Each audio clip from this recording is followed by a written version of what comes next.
yung aking anak bumili ng blind spot round mirror. At dinikit na namin. O, yan o. Ayan o. Ayan o. Tignan natin na. Ayun. O, diba? Kitang-kita niya yung nasa gilid. Ayan, yung line na puti. O, diba? Kitang-kita. O.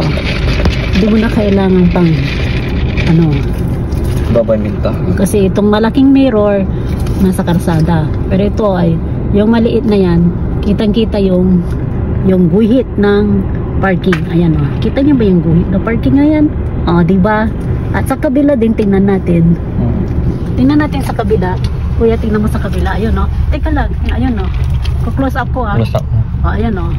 O, diba? Kitang-kita yung guhit ng doon sa may gulong. Ayan, ayan, ayan. O. Kita nyo? Ayan, ay, wait lang. Ayun o. O, diba? Kitang-kita. O. Ayun, yung bilog na round mirror. O, diba? Yan. O, hindi ka na mahirapan sa parking. Ayan, ayos daw.